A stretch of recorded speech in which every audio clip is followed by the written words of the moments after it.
Alhamdulillah wa salatu wa salamu ala rasulillah amma ba'd. My brothers, assalamu alaikum wa rahmatullahi wa barakatuhu. Inshallah ta'ala, we're carrying on with our study of Allah subhanahu wa ta'ala's 99 names. Okay? And why is it important to study Allah's names? Because through studying someone's names, you know him. Does that make sense? Some of you have many names, right? Some of you are known in your family as what? The caring one. The breadwinner, the one who brings money into the house, right? Some of you are known as the one who what? He lends someone a helping hand when they're in trouble, right? You might be one person, but at the same time, you're the guy who works. You're the guy who listens, right? You're the guy who what? You're a son. At the same time, you're a brother. At the same time, you're a dad. At the same time, you're a son. Does that make sense? You're one person, but you have many titles. But when I study you from the angle of the son, have I got all of you? Do I know you yet? No, but when I know you as a son, and I know you as the brother, and I know you as a dad, and I know you all this way, then I can say I've got a better picture of who you are. Does that make sense? So Allah, like that, He has 99 names. Each one of His names tells us something about Him. Why has He got that name? You see, nowadays, people name someone just because the name sounds nice, right? Someone will come out with like a name that has no meaning, like it's just onomatopoeic, like, you know, like one day that will be the fashion. And I name my son, you know what I'm saying? So it's like there's no meaning behind the name. Like even my wife, me and her, we always talk like, you know, if Allah bless us with a son or a daughter, what are we going to call the child? I told her, if I have a daughter, I have to call her Maryam. She's like, you know, I don't like the way the name sounds. I'm like, babe, it's not about the way it sounds, it's what it means. Who was she? Who was this great woman? Do you understand? Like if I have a son, I'm going to call him Nuh. Some people are like, Nuh, like, that's not the most attractive sounding name, but bro, it's what he stood for. Patience and Tawheed, according to Allah, 950 years. Do you understand? So that these names have meanings. So the same, I'm digressing. The point is that Allah's names have meanings, brothers. So when you study these names, you study Allah. And each name brings you one step closer to knowing who your Lord is. Now there's many things you can study. You can study science, maths, English. Within the deen, there's many things you can study. You can study fiqh, this, that. Brothers, within the deen, the best thing to learn about is Allah. Who else? Hatta within the Quran, every single ayah, almost every single ayah, one of Allah's names at the end of it. Is there anyone greater than Allah? Then there's no one better to study about than Allah. Do you see how it works? So we're learning about Allah and His names. And we have so far taken what? The names of Allah. And this is Tawheed, by the way. It's the reason why Allah Azza wa Jalla sent us on this earth. So we could know Him, and through that, we could worship and execute worship and enslaving ourselves to Him subhanahu wa ta'ala. So far we took how many names? 3. We took the name what? Allah. And what do you took? Al-Ilah. And we took the names? Rabb. Ar-Rabb. Inshallah ta'ala, the recordings are not yet online. They will be, so you can catch up on it if you missed it. But I'm not going to recap. I'm going to go today into 2 more names. We're going to go into the name Ar-Rahman. And we're going to go into the name Ar-Rahim. Ar-Rahman, Ar-Rahim. And we know this. Bismillahir Rahmanir Rahim. We say this every day, right? We say every day in our salah. At least 5 times a day, we start our Fatiha with it. Every single day, at a minimum, we will say this 5 times a day. We'll mention these 2 names of Allah. But the reality is, brothers, we don't know what they mean. Some of you, if I ask you, what does it mean? You'll say, the most merciful one. What does mercy even mean? What does it mean for one to be merciful? What does it mean? The most gracious. Put your hand up if you heard that translation. The most gracious. The most gracious. The most compassionate. But what does gracious mean? But listen, we ain't from Shakespeare's times.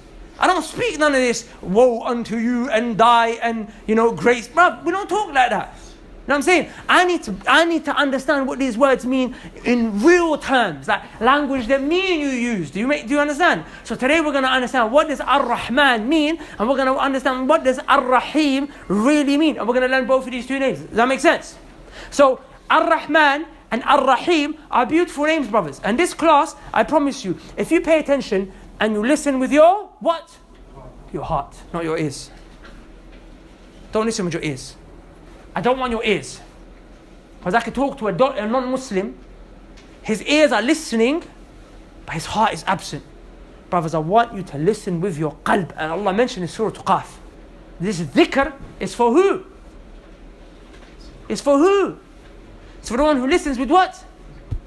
The heart. He has a qalb that he brings forward. So brothers, bring your hearts close for this lesson.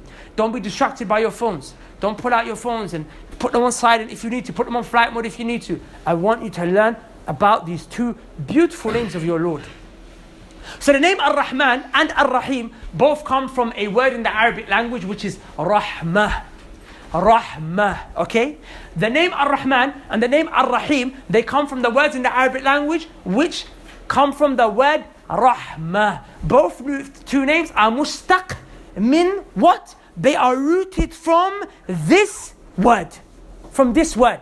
Rahmah, okay? What does Rahmah mean? Don't tell me it means mercy. Don't tell me it means to be graceful. Don't tell me it means to be compassionate. I don't want to hear that. I want you to understand what it means. When you look at the ulama of the language, scholars of the language, they tell you that Rahmah, it comes back to two meanings, okay? It comes back to two meanings. Number one, it comes back to ar-riqqah. Ar-riqqah means to be delicate, to be soft. Imagine something's fragile, right? It could break easy. So how do you handle it? You don't handle it tough.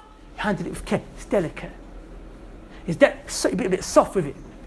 When someone's got a small heart, if you shout at them, they're gonna start, they're gonna cry. I got a nephew. I play games with my nephews.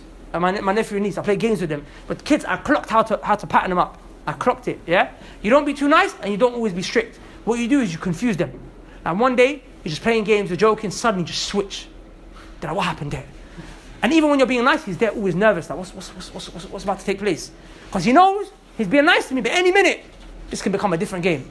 I actually, my nephew, my niece, like, they're proper miskeen, they're very soft. One time I let loose on them, like literally. Like, you know how they say you crap yourself? Like, he actually had to run to the toilet. He was like, I have to go. Because I let loose on him. But I realized I was a bit too tough with him. This kid is too I'm a bit too tough with him. Understand? So when someone's that weak, when someone's that miskeen, when someone's that soft, that delicate, that fragile, and don't get twisted, I still man him up. In fact, that's the reason I am tough with him, is to man him up. But I realized that day I might have just broken him too far. But the point is that, you have to be a bit soft. So rahmah means to be soft. Rahmah means to be delicate. Rahmah means handle with care. Riqqa, that's one of the words. The other word that it comes back to is at-ta'attuf, which means to be affectionate. What does it mean to have affection? What does it mean to have affection? To love. Can I have affection for something I don't love? It means to love. It means to what? Have consideration, to have concern, to have care. So rahmah means these things. Come in, brothers. Brothers, if you make space for your brothers, inshallah, Allah will make space for you in Jannah. Yeah, you don't move forward, inshallah ta'ala. Barakallahu feekum. Come in, inshallah. Come in, inshallah ta'ala. Come in. Just come in quick though, inshallah. Okay, so Allah's name, or rather this word, rahmah, it comes back to these two meanings in the Arabic language, which means to be soft and to be compassionate, to love, to have love and concern and compassion for something. That's what it means, as we say in English, to be merciful. So when you say one was merciful to someone, he was delicate with them, he was kind to them, he was compassionate, he was loving, he was considerate of them. Does that make sense? That's what it means to have rahmah. So the name Ar-Rahman and the name Ar-Rahim, they come from this word in the Arabic language, which means the rahmah. So if you as a human being can have rahmah, you can be soft, you can be delicate with the way you deal with people, you can be compassionate and loving, then Rahim, it means he's even more. This is what we call in the Arabic language mubalagha. It's more emphasis. The meaning is greater. Allah is even more. And Rahman is even more than Rahim. If Rahim means he is more merciful than you and I and the average person, and of course he is by Allah, وَلِلَّهِ الْمَثَلِ الْأَعْلَى, going to be more merciful than anyone else is anyway. But even to any standards, he is more merciful. Rahman is even more mubalagha. The meaning has reached further now in terms of how soft, how delicate he is, in how, not that he himself is soft, subhanahu wa ta'ala, but in how he deals with you, he's soft. In how he deals with you, he's delicate. In how he deals with you, he's compassionate. In how he deals with you, he's loving. In how he deals with you, he's concerning and caring. Does that make sense? So that's what Ar-Rahman and Ar-Rahim mean. Question, because I want you to understand how deep this meaning goes. The names Rahman and Rahim come from which word in the Arabic language? Tell me. Rahmah. What does the word Rahmah come from in the Arabic language? Rahman and Rahim are names that come from a word in the Arabic language called Rahmah. Rahma is a word that has a meaning, has a root in the Arabic language. What is it? It comes from the word Rahim. Does anyone know what Rahim is? Rahim is the womb of your mother. That's why why do you say Ulil Arham? The people of the Arham, the people of the womb. Because they came they came from a lady's womb up there, and all the family must go back to her, right? From the mother's side. So that's why we say Silatul Rahim, to keep the ties of kinship. Why? They came. Why is he your kin? Through the womb. You guys had mothers that your great-great-great-grandma, she gave birth, and then from it all your family members came. That's why, because you're tied by the womb. But that's not the point that I want to focus on right now. The point I want to focus on right now is that why did Allah take His name Rahman and take it out from the word which describes a woman's womb? And by the way, there is a hadith Qudsi in which the Prophet ﷺ told us that Allah said this himself. Look what Allah Azza wa Jalla said. He said, Ana Rahman. Allah said, I am Rahman. What does Rahman mean? It comes from the word Rahma. Rahma means loving, delicate, right? And he said, I am Rahman, which means he is more merciful, more loving, more compassionate to you than what your normal concept of mercy is. Even more than Raheem. Right? So Allah said, Ana Rahman. Allah said, I am Ar-Rahman. Wa khalaqtu Rahm. And Allah said, and I created the womb. Pay attention. Look at this beautiful hadith. Allah said, I am Ar-Rahman. I am the one who's most compassionately merciful, loving. Right? And I created the Rahim, the womb. And then Allah said, I took my name, Ar-Rahman. I took it from where? I took my name from the name of the womb. Why? I took my name, Allah said, from the name of the womb. Why? We just said Rahmah. Rahman, it means to be tender, to be soft, to be what? To be delicate, to be compassionate, right? Is there anyone that's more compassionate than a mother to the child? Is there a more merciful relationship than the relationship between a mother and a child? What is the time when that relationship is most merciful? It is when the child is actually inside of the mom. The child is inside of the womb. Brothers, that relationship is so close that the child, what does the mother do? The mother loses her beauty to give life to this child with Allah's permission. The child sucks. Say that again? The umbilical cord? That's inside the womb, right? That's inside the womb. So the mother, she loses her beauty for this child to live with Allah's permission. The mother, what does the child do? The child actually sucks the blood out of this mother. The child actually, he literally invades the mother from the womb and steals her nutrients and her resources. And the mother just gives. Inside, the child's just like, give it to me. And he's taking it all in through the umbilical cord, as you said, right? On the outside, the mother's there like, my child, I can't wait. Brothers, that is the most. Brothers, coming inshallah ta'ala. No problem, coming. They'll make space for you, inshallah. Anyone outside, just keep coming in. Brothers will make space for you, inshallah. That relationship there is the most loving and is the most what? Is the most compassionate and merciful relationship between two beings. Right? The mother and the child. So Allah subhanahu wa ta'ala, He wants you to understand things how you understand. You and me will never be able to understand how merciful Allah is. We will never be able to get to a point where you realize how far Allah's mercy goes. Brothers, me and you will never clock that. But Allah wants you to have some kind of a yardstick by which you can start to kind of understand how big Allah's mercy is. So He told you His name, He took it from the most merciful relationship that there could ever be. The relationship between the child and the womb and the mother. So merciful that even the Prophet ﷺ used the mother as an example to demonstrate Allah's mercy. Allah used the mother as an example to demonstrate Allah's mercy, which is greater, of course. One time the companions were with the Prophet ﷺ and there was a woman. She was a mother. She was frantically looking for her child. She would find a baby that was on the ground. She would pick the baby up and bring it close to her chest. Realize, this is not my child. She would put the baby back. And then what she would do, she would go to the next child, frantically bring him close once again, hoping this is her child, realizing this is not my baby. She would put him back. Finally, she finds her baby. You can see the look of relief and joy on her face. She takes her baby, brings it close to her chest, feeds her baby.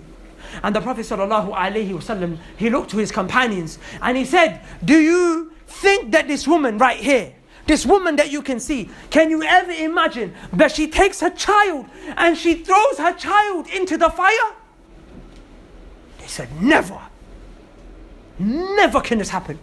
We cannot begin to imagine that a mother would take her child, especially this one, the way she's so in love, so merciful to her child. She's so merciful. We can never imagine her to throw what? To throw her child away. So one second, my mom's actually calling me.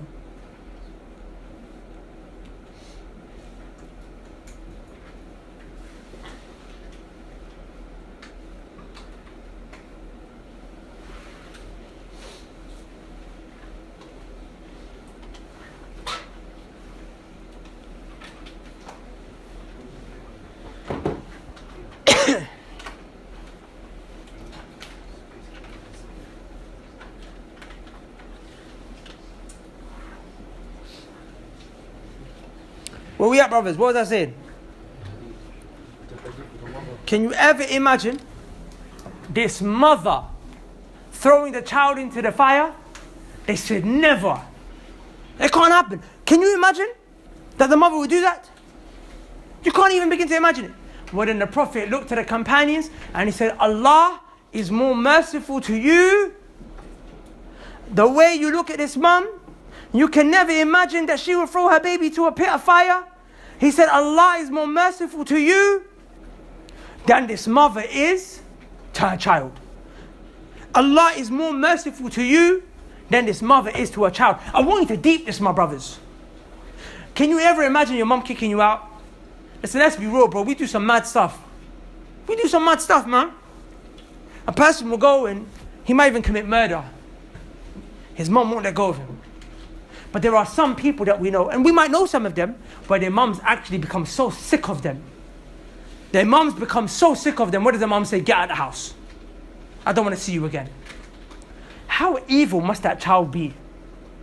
How evil, if your mum ever got to a stage where she said, get out of the house, she kicked you out. Brothers, you got to a stage where you need to understand you done something wrong that day. You got problems, bro. You got serious. As long as your mum is not upset with you because of religious reasons. Sometimes parents get upset because you come to the deen. You can ignore them on that regard. But if it's for anything other than Allah's sake, if they're upset with you, bro, if your mum got to the point where she said, I don't want to see your face no more, bro, know that day you slipped up. Because the mum doesn't let anyone go like that. Recently, I'm dealing with a mum. I'm dealing with a case. There's a mum, she's telling me, listen, she said, I actually went, and this is not a bad mum. She's a very good mum. And I don't agree with what she did, but she's not like a mum who doesn't care about her kids. She really does. She actually said to me on the phone yesterday, she said, I told social services, take my son away. She said, I'm done. She said, I'm going to die because of this kid. She said, I told social services, get rid of my son. I can't do this anymore. It's going to corrupt my other kids. I can't take it. And wallah, she's a righteous woman. Allah knows best. وَلَا أُزَكِّي مَعَ اللَّهِ أَحَدٍ مَعَ أَحَدٍ.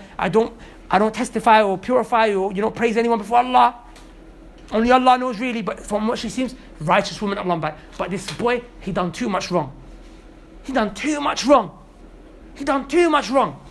So you have to understand, brothers, if that's the example of the mum, we said the mum is nothing compared to Allah's mercy. The same way the mum, it cannot be imagined. It can't be imagined that the mum would throw her baby away, huh? Brothers, it cannot be imagined that Allah will throw you into the hellfire. What I mean by that is Allah, His nature, is not one where He wants to punish you. Allah, His nature, is not one where He wants to destroy you. When you look at the mother, you think the first thing that comes to mind is she's going to take care of her son, her daughter. When you think of Allah, know that He's going to take care of you better than your mum. But brothers, there are those that Allah is going to throw into the hellfire. In fact, sadly, the majority of mankind is going to go into the hellfire. Why? Allah didn't want to throw you there, my brothers. Allah didn't want to do that. Brothers, Allah never wanted to do that to you. But why did He do that? The same way this kid overstepped the mark to the point where the mum said, tell social services, take my son. Allah is merciful, loving Lord, King, who loves you so much, brothers. You know how much He loves you? He brought you into existence and gave you life you never asked. He gave you eyes. Not only did you ask, you never deserved it. There's a narration attributed to the Prophet ﷺ where a man worshipped Allah for 70 years. After 70 years, he died. And Allah said to him, because he worshipped Allah so much, Allah said to him, get into paradise. What? Through my mercy. Get into paradise because of my mercy. The man was like, Allah, I worship you for 70 years. I want to go to paradise because of my actions. I want to go to Jannah because I earned it. Allah said, oh really? Okay. Well, let's measure what you done for me and what I done for you. So Allah told the angels, bring the scales. Or the angels, it was said for the scales to be brought. And Allah took 70 years of this man worshipping Allah non-stop, brothers. This man was better than us. He worshipped non-stop 70 years. Allah took his 70 years of worship. Allah placed it on one end of the scale. And on the other end of the scale, Allah took one of his eyeballs. One eyeball. Allah placed it on the other end of the scale. That one eyeball outweighed 70 years of worship. So now he was told, listen, you better get ready and go to the hellfire. He turned around and he said, Allah, take me for your mercy. I don't want to go based on my actions. Let me go for your mercy. He realized that only for Allah's mercy will you make it now. So brother, that's one eyeball. Allah gave you two. He gave you two lungs and a heart. A heart is more important than an eyeball, right? Because you can live without eyes, but you can't live without a heart. Then you gave you a brain. He preferred you over all the other animals and other creations, where He allowed you to actually talk. وعلمنا الرحمن علمه القرآن الرحمن علم القرآن خلق الإنسان وعلمه البيان. Allah said, we taught them language. We taught them how to speak. Bro, Allah preferred you over all these other creations. He gave you this. What do you do to deserve it? Mercy. And what did you do? In the end, you couldn't even do the basic. Bro, the basic 5 times a day. Some of you are struggling with sins, drugs, porn, women, zina, all sorts, brothers. You know what will stop all of that? Because I know you all want to change. Prove to me you want to change. You wouldn't be here if you didn't want to change. You came out here on a Friday night to learn about your Lord. Bro, you want to change. Shall I tell you what will make you change? 5 times a day. Allah said, Inna salata tanha anil fahsha'i wal munkar. The prayer, it prohibits. Tanha, it prohibits you from filthy acts and evil sins. It prohibits it. But you don't pray. If you're praying 5 times a day and you're still watching pornography, you're still bashing, you're still doing haram, bro, pray sunnah now. Add it on. Do you understand? The prayer is your weapon against these things.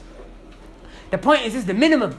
Brothers, as long as you're praying 5 times a day, you will see good in your life and inshallah you will receive Allah's mercy. But if not, bro, Allah's going to send you hell. Let's be real. Allah's going to burn you. He's going to destroy you, rip you to pieces, shred you, limb from limb. Bro, your face, your skin, everything's going to melt. You're going to wish for you to be dead, but you will live feeling that pain for eternity, brothers. For eternity. And if you pray 5 times a day, that's a starting point. And from it, everything else will change. And know that Allah, the same way the mother doesn't want to throw her baby into the fire, Allah doesn't want to throw you to hell. But if He did, it's because after all that He done for you, bro, you violated, man. You violated. He done more for you than the mum. Even the mum had a limit, right? Eventually Allah saw this person's not listening, so He dashed away with you. Brothers, all of this I said because I wanted you to understand the name Ar-Rahman and the name Ar-Rahim. Rahman is just Rahman and Rahim. But now the question is, what's the difference between Rahman and Rahim? What's the difference between Ar-Rahman and Ar-Rahim? What's the difference? What's the difference?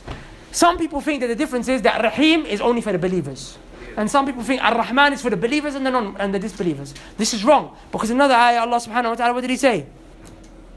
وَإِنَّ اللَّهَ بِالنَّاسِ لَرَؤُوفٌ رَحِيمٌ. And Allah said, and Allah is for all of mankind. Rahim. Has Allah not merciful to the atheist? Allah gives them food every day. Has Allah not merciful to the Hindu? Look at that, even though they do shirk and kufr, Allah still lets them live, huh? Ibn Abbas radiallahu anhu said, there is no one that's more halim, there's no one that's more clement, there's no one that's more forbearing and patient than Allah. They are saying He has a son, He still gives them food, huh? He still lets them eat. He still lets them eat. Even the disbelievers have mercy. The difference is that disbelievers do not have mercy in the afterlife. They don't have Rahim in the afterlife. We have Rahman and Rahim here, and we have Rahman and Rahim in the next life. They only have Rahman and Rahim here. So that ayah is proof that Rahim is not just for the believers, because Allah mentioned it, for all of mankind. So then that begs the question, what does Rahman mean? And what does Rahim mean? What's the difference? They can't all just be, it can't be the same, right? Because Allah doesn't repeat himself. You know that, right? For no reason. If Allah brings something in, there's a new meaning that's added.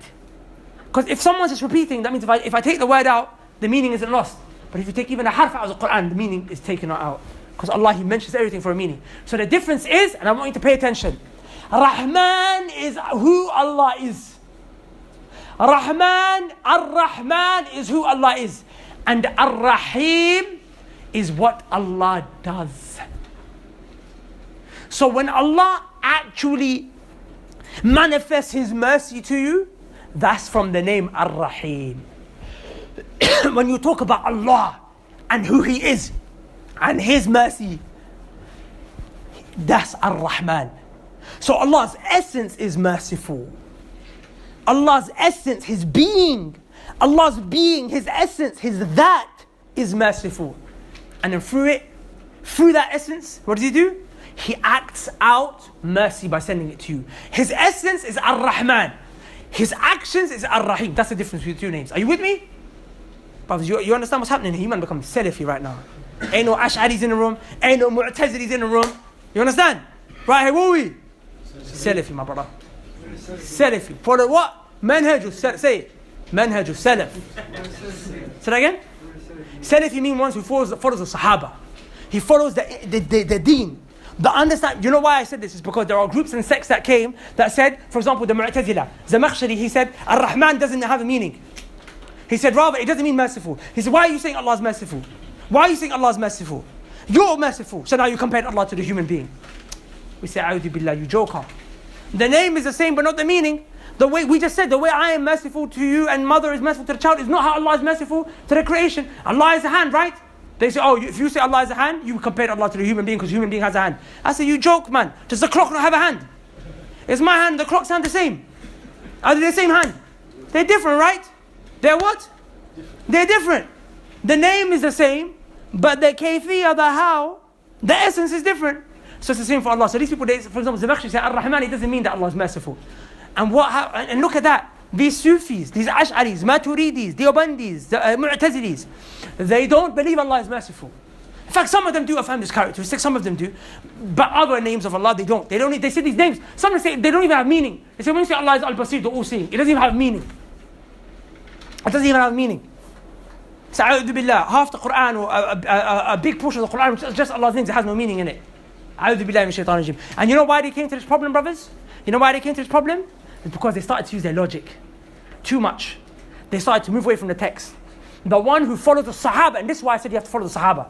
Because the Sahaba, we said, listen bro, did the Sahaba come and start saying, oh, you know, Allah is mercy, and then the mother is mercy, and if I say Allah is mercy, mother, I've compared Allah to a mom? Would they say that? No. So we follow the Sahaba. Following the Sahaba, who understood the purest version of this deen, is what Salafiyya is. In other words, it just means to follow the Sunnah the way the Sunnah was taught. That's what it means. That makes sense? So I think all of us want to do that, right? We say that we are not more conscious and more God-fearing of Allah and His deen than the Prophet ﷺ and his companions. So we follow them. So that's why we say what? نحن على منهج السلف. Say it. Just say we are Salafi, bro. Just say it. I want to hear you say it. We are Salafi. MashaAllah. Why are you man in the shy back? Say I'm Salafi. I'm not going to force you. You don't have to say it, I'll be honest. You have to be a Salafi, you don't have to say it. Don't worry. You don't have to call yourself Salafi, you just have to be a Salafi. Because it makes sense, right? But you don't have to use the word. But there's no problem if you don't. If you do, I might give you an AirPod. Saeed's the kind of guy in the back to be like, yeah, I'm Salafi. I'm joking, I played. So anyway, back to the topic at hand. You now know what Ar-Rahman Ar-Rahim means. Brothers, now, I want to shock you now. Brothers, I want to shock you. Right now, I want to blow your mind. Not like ISIS. I want to blow it metaphorically. Are you ready for it? I want to show you how big this mercy of Allah goes. Brothers, this, wallahi, when I read this, I just started crying. When I read this, I just started crying. I said, this is too much.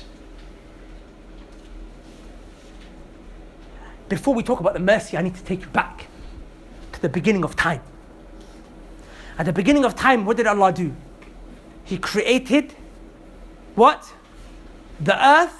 And what did He create on top of the earth? Heaven. How many heavens? 7. After He created the 7 heavens, what did He do? He rose above His arsh. The arsh is the thing which is above what? The 7 heavens. It's above water as well. But it's above the 7 heavens. The arsh is the thing after Allah created the creation. ثم استوى على العرش. Interesting. What name did Allah describe Himself by in the Quran when He told us after He created the creation? What did He do? He came above His throne. What was the name? He said, Ar-Rahmanu ala al-arsh istawa. Allah said, the merciful Allah, the one whose essence, His being is mercy. He rose above His creation, on top of His throne. Brothers, Allah has how many names? 99 that we know. Some of them are powerful names like Al-Qahar. Even they sound strong. There's Al-Jabbar, sounds strong. Al-Aziz, sounds strong. Al-Azim, sounds strong. Al-Qawi, sounds strong. Some of these names, bro, got some powerful meanings. But Allah didn't use that name. When He came above His creation, it's like He's telling you, He doesn't want to, He's not trying to scare you. He's not trying to tell you, look, because imagine, when you imagine He created His creation, then He came above the throne, He rose above the throne, subhanahu wa ta'ala, above His arsh. He said, who? Ar-Rahman. Ar-Rahman. Because what? Brothers, Allah is merciful to His creation. And what did He say? He said, Rahmati in the Quran. He said, Rahmati, my mercy, wasi'at kulla shay. Allah said, my mercy, it overcame and it encompassed. It encompassed and went around everything. That compassion, that tenderness, that softness, that delicateness that He has for us, He said it went around everything. Now what's that got to do with the throne? And going above the throne and using that name to describe Himself when He went above the throne. What does that have to do with it? Hadith. That's why we are Ahlul Sunnah wal Jama'ah. We follow the Hadith. What does the Hadith have to say here? The Prophet ﷺ told us, the Hadith is in Al-Bukhari and Muslim. If not, it's definitely in one of the two, but I believe it's in Bukhari and Muslim. Look at what the Prophet ﷺ said. He said, after Allah created the creation, what did He do? What did He do? He rose above His throne. Now stop. How big is the throne? The throne is the biggest creation of Allah. It's the biggest. The biggest creation of Allah is the throne. And it's above the 7 heavens. How big are the heavens? Do you know how big this universe is? Wallahi, recently they just found a picture of a black hole. I was shocked. My brethren, he's into science. He told me recently he's gassed. You don't know him, Abbas, Mr. Wavy. He's into science. So recently he came to me, he's like, bro. They found a picture of a black hole. I'm like, in my mind, I wasn't that excited about the black hole. In my mind, I was thinking, these men have been telling me there's black holes since I was in year 5. And they just found a picture now? What's going on? And I asked him, and he said, bro, he goes, the universe is big. I said, the universe is big. You can't just go out there and just take a selfie with a black hole, bro. You can calculate a black hole, but to see it, bro, these cameras have to travel far. They're traveling at speeds, miles. These drones are going through the space, and they're finally, wait, we found a black hole. Even then, it's out of focus, the picture, because it's so far away. Brothers, the universe is massive. This universe is massive. But how big is it in comparison? And remember, universe is heaven. Heaven doesn't mean paradise. Jannah is paradise. Heaven, sama, is the universe. There's 7 of these, 7 samawat. How big is the second heaven, the second sama, compared to this universe? How big is it? The Prophet ﷺ said, it is like taking a ring and throwing it inside of a desert. This massive universe, they just took a picture of a black hole now. The Prophet said it's like a ring. If you compare it to the universe above, thrown in a desert, inside of a desert. Brothers, if you take a ring and you dash it in the desert, are you ever going to find it? Why? Because the desert is too big and that ring is too small. So then what did the Prophet ﷺ teach us? He's trying to show you the dynamics, the scale of this universe to the sama above it. And then what did the Prophet say after that? He said then the third universe to the second is like a ring in a desert. So the second to the third is like a ring in a desert. And the fourth to the fifth is like a ring in a desert. And the fifth to the sixth is like another ring in a desert. And the sixth to the seventh, like a ring in a desert. So can you imagine how big the seventh one is? When that's like a comparison to the one below it. That's the ring and this is the desert. Or the other way around. Can you imagine how big that is, brothers? Can you picture it in your mind? You can't even begin to imagine. And then the Prophet said, then what is above the seven heavens? Allah's arsh. The thing that he went above. After he created all this. Allah's arsh is above the seven heavens. And what did the Prophet say? The seventh heaven is like, in comparison to the arsh, the Prophet said it's like a ring in the desert. We're going to pray Maghrib. Don't worry, we've got time for Maghrib, inshallah. Don't worry, we've got time for Maghrib. What did the Prophet ﷺ say? He says like a ring in the desert. Okay, cool. We learned about the heavens, we learned about the arsh, but we haven't learned about mercy yet. What does all this have to do with mercy? I know I'm building you up to it. I want you to understand the punchline. Alright? The punchline is coming, inshallah. That's how big the arsh is. It is the biggest creation. It encompassed everything. It encompassed everything else underneath it. So now Allah, when He created all of this, the hadith mentions Ar-Rahman ala al-arsh istawa. After He rose above His throne, the merciful one, what did He do?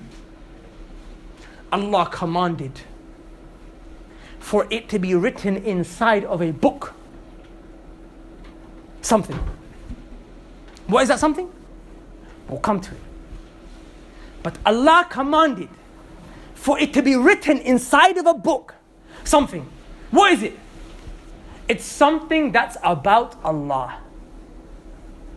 Allah commanded for it to be written inside of this book. Something about Himself. Brothers, what is this thing that was written? We'll come to it. But it is so important. It is so important. Brothers, this thing that Allah caused it to be written is so important that Allah, He placed it where? Indahu. Inda in the Arabic language is a word that shows closeness.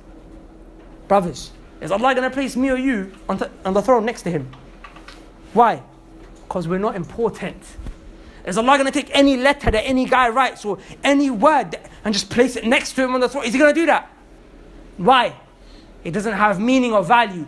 But this thing which Allah caused to be written inside this book is so important that Allah, He actually placed it next to Him. And where is it? This is above the first, the second, third, fourth, up to the seventh heaven, above the arsh, next to Allah, on top of this creation of the arsh which encompassed everything. Brothers, what was it that was written in there about Allah? It was about Allah's mercy. Where Allah made it to be written, Rahmati, my mercy, Allah said, Sabaqat ghadabi. My mercy will overcome my anger. My mercy will be on top and above my rage. My mercy is going to be above what? His rage, His anger. And this is on top of the greatest, biggest creation. The creation that encompassed everything. And that what also is on top of it? A statement which encompassed all of us in Allah's mercy. Rahmati wasi'at kulla shay. My mercy encompassed everything, just how you know the arsh encompassed everything. And that, brothers, is like a contract that Allah made between what? Himself and His slaves. If you're going to come into this creation that I just created by me creating you, He said no, that my mercy is going to be there first. you're going to see my mercy. I'm going to be merciful to you. But brothers, what kind of people are we, man? That despite that, we still violate Allah. Still. I went to Texas a few years ago, and in Texas they got cockroaches. And those of you who know about cockroaches know that you can't really kill a cockroach. These people, you step on the cockroach is about. Furthermore, you know, cockroaches survive nuclear war. Humans can't survive that, cockroaches do. But there's one thing that if you do to a cockroach, it's finished. You put it on its back. If the cockroach goes on its back, it can't come up. It will stay there forever until it eventually dies. It will stay on its back. When I was in Texas, there was a cockroach in the masjid where I was doing wudu. And you know the part where the water drips in the wudu area? The cockroach was there, on its back. I saw it. I felt bad. I thought it's a cockroach. I'm not going to go pick it up and take it out and, you know what I'm saying? And everyone's coming there, they're making wudu, they're spitting all these nasty phlegms coming out. Why did I not go and just pick up the cockroach? Why didn't I do that? Because the cockroach means nothing to me. Let's be real. I know there might be a couple of animal lovers here, a couple of tree huggers and that.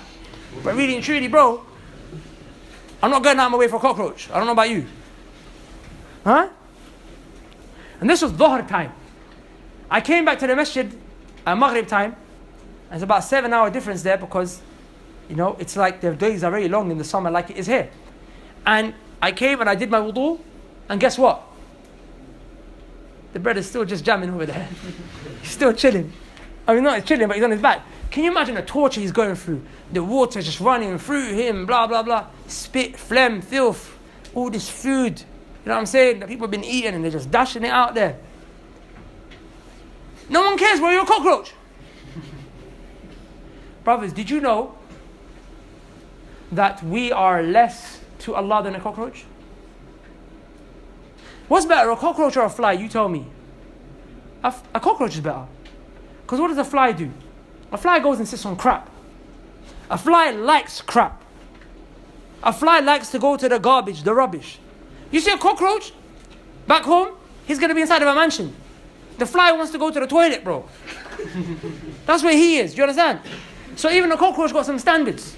But the fly hasn't got standards, brothers. What did the Prophet ﷺ tell us about the fly? The Prophet ﷺ told us that Allah, this world is not worth anything to him. Not even the wing of a fly.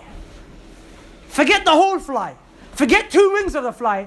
This world isn't even worth 1 wing of the fly to Allah. Not even 1 wing. It's not even worth 1 wing.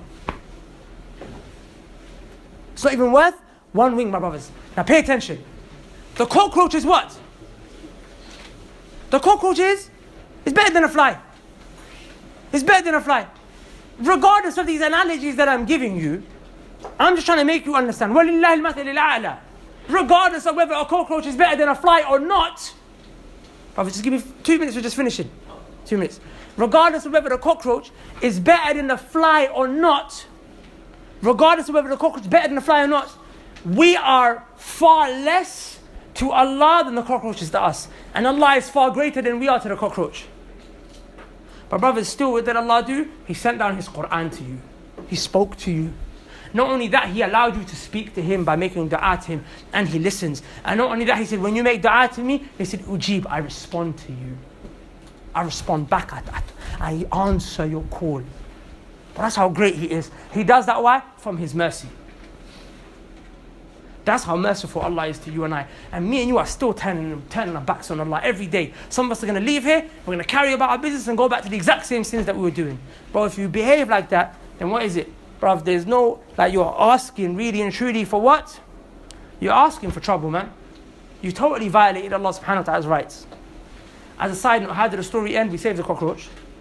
But I didn't do it myself. I saw one of the kids there, and you know kids like to touch dirty things. I said, listen, bro, pick up the cockroach. And he happily did it, and he took him and he saved the cockroach. I want to end by just giving you guys one verse. I want to end by just giving you guys one ayah. Because we learned about all of this mercy of Allah. I am asking you a question. Would you like this mercy? Brothers, would you like to receive this mercy? If you didn't hear anything I said, or maybe it was hard to listen because it was hot, Or maybe, Salaam alaikum, or maybe it bored you because I went on too long. Brothers, just wake up now and take this one thing, that's it. If you learn this one thing, and you remember this one thing, and you remember it forever till you die, and you implement it, inshallah, you're going to be in a good place. Allah told us in the Quran how to get this mercy, this massive mercy, which is all around us. Allah told us how to get it.